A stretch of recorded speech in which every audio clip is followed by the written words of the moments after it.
Master Grade Aile Strike Gundam Version Remaster. Hey, what's up again, everybody? It's Robert184, 2Rs2Bs, Gundam Reviews.net, continuing my look at the Master Grade Aile Strike Gundam, and this is the Version Remaster there.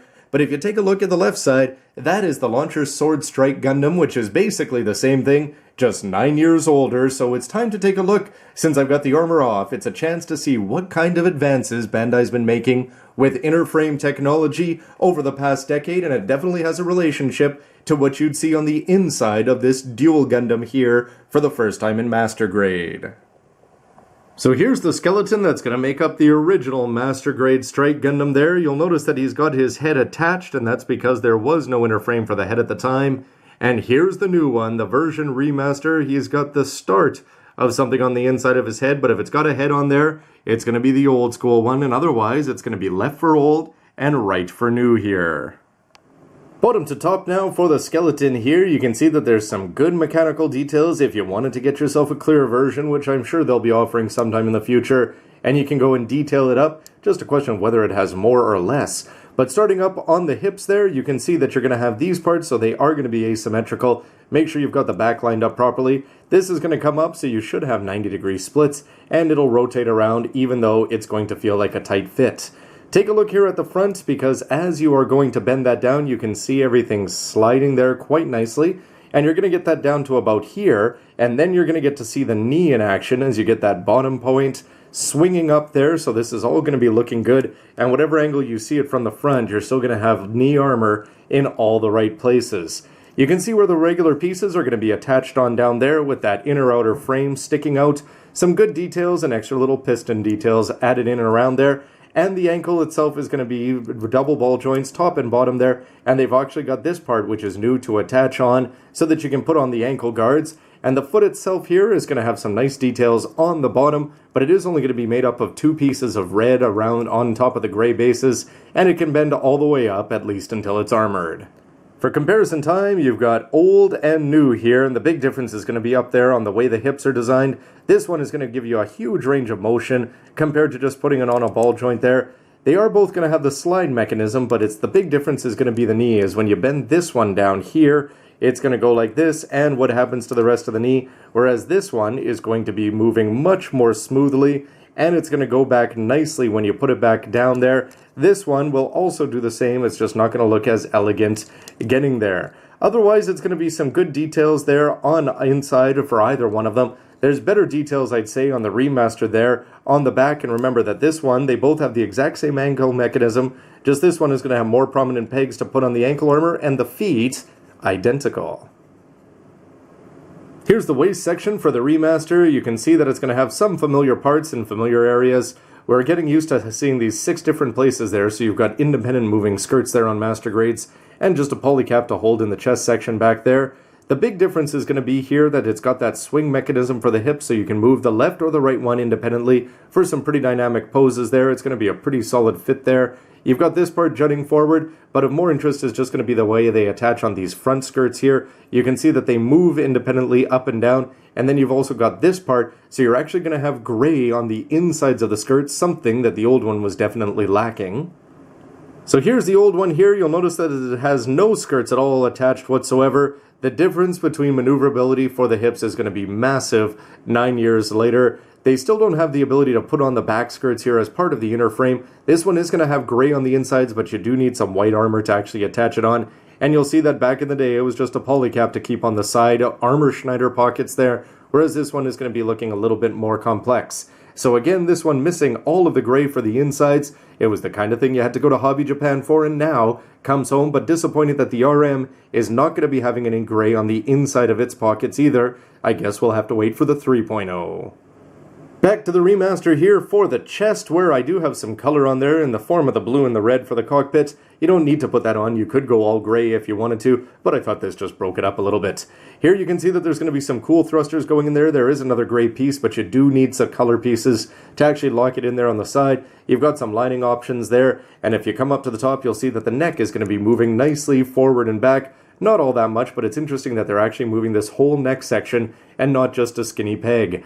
For the shoulders themselves, they're going to be moving nicely. They can move up here, even though it's going to be a nice tight fit at the beginning. And you can see that they'll swing forward, so you're getting them over 90 degrees there. And if you want to go back, though, it's not going to go back at all. So a good range of motion, especially when you want to go down here and talk about the hips, side to side and front to back with this interesting style here. Definitely a huge step up on the old one, which needs to get itself to the gym here, as it's got absolutely no movement whatsoever, left, right, forward, or back.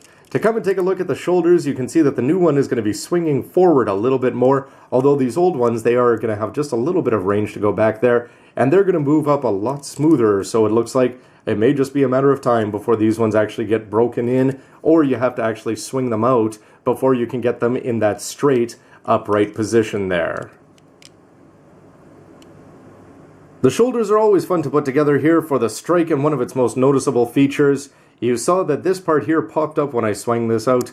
You can see that it's going to go up like this, and then if you hold on to it, it'll actually stay in place. But you can bring that up to actually put on the launcher or the sword attachments there, and otherwise it's not going to have a lot of details. Still, it's going to be solid gray and just awaiting the fifth side of a dice to be attached on. And for the old and new, you can see that there's just some cosmetic differences here where you're going to be putting on the white armor. The big difference being, though, is that this is actually going to have a channel if you want to go and plug things in, whereas if you want to attach on the launcher or the sword, you're going to need some special circular rings that are going to be sitting in a Ziploc until you actually go to use them. And if you want to deploy these parts, let's see, pretty much identical. Not a lot of progress in Strike shoulders, it seems, over the decade. Here's the arm for the remaster, where you can see just two pieces going around the polycap there, so you can bend that up 90 degrees. Tight fit right now, and if you want to go for the elbow bend, you'll see it come forward here 90, and then it'll go down 180. You can see a nice looking piston there, hidden on the inside, so some nice little touches. But otherwise, it's just going to be polycaps here and two large pieces as you put them in there. You've got one down here to hold the hands on, and the shield attachment on both sides. And the hands here, which remember are going to have the 4 fingers. You're going to have lots of different varieties of them, but nonetheless they're going to be sitting in a Ziploc. You're not going to get them all deployed at once. Old and new here, as you can see that the shoulders, they're going to be nothing new whatsoever in terms of the actual construction. Remember, when you bend this one down, you're going to be getting that neat little piston, whereas with this one, when you bend it down, you're just going to be getting an empty bunch of nothingness there. And when you go and fold that down, you can just see which one is going to be looking more cool when you want to talk about the actual mechanics. However, the forearms, there's really no difference whatsoever in the way they're actually constructed. The big difference being is that if you want to go and shake hands, it's a little bit sad to think that the old one here is always going to be able to take out his beam rifle, his beam saber, or his shield connector, whereas this guy, you're going to have to, again, go to that magic Ziploc and swap off the 4 fingers, which are going to be one solid piece, and then they're ready to go and shake hands. I know different people have different opinions on where they like their master grade hands to be. With something small like a Victory Gundam, you can totally understand it. However, when we're talking about 18-meter Gundams, I don't see why they still have to go with these 4 fingers, especially if you're going to talk about something as silly as the Age 1 Titus, having that in there. However, to each their own, and I wonder if these are swappable. And the answer... yes, if you prefer the old style. And finally, silly as though this seems, for me, this is one of the biggest improvements here for the remaster and just generally master grade kits over the last 10 years. Because if you take a look at the Strike here, you're always going to have to choose what to do with the sides of the face. Whether you want to go in there with some gray marker, black marker, ink, or just leave it as is. Same thing there with the Vulcans, and they do have some space there. If you want to go and ink all around that, it's going to be awfully hard to clean it up there. And that's the kind of thing that it's been taken, the problem has been eliminated for us over the years. As you can just see that this one, even though it's only going to have a single piece to make up the inner frame, if you want to call it that for the skull, is still looking pretty good there with the poly cap, which is going to be moving up and down, whereas this one is actually going to be also moving the same. But for me, it's just more important that the Vulcans and those side cheeks are going to be provided in gray by Bandai by putting their incredible cutout abilities now, where they take the white armor and they're always exposing inner frame. It's the kind of thing that saves you that $2 lining marker and is just going to make everything look good right out of the box. This one already does. You're just going to see lots of different styles of people inking up their Strike, whereas this one, the basics are going to be in place right out of the box. And finally, here is the Master Grade Strike Version Remaster with his inner frame, albeit a borrowed head there and a little bit of extra color in the chest that doesn't need to be there. A little bit skinny with those shoulders are going to be looking good in gray or with the white added on the outside. So this has been a lot of fun for me to go back and take a look and just see what a Decade is going to be doing in terms of inner frame technology. You'll notice that the feet pretty much identical, and same thing, just the details in terms of the aesthetics on the lower legs. The big difference is going to be for that swing mechanism here for the remaster, where it's just got that nice smooth finish to it, where everything is going to go up and down in a very smooth manner, and they both had that top of the thigh split. The big difference being is that that one is just on a ball joint, whereas this one's going to have nice 90-degree splits. For the skirts themselves, first of all, you've got the hips. They're going to be moving up and down, which is a big plus for the remaster. And the fact that you've got gray on the insides of the back skirts and the front skirts, a big step up. You'd like to see it extended all the way to the side armor hot dog pockets there. And for the shoulders, they're going to be identical. The bend on the actual elbow itself is going to be looking a lot better, though, as you actually get to see some nice details when this whole thing gets split up, as opposed just to a big block as you've got on the classic one.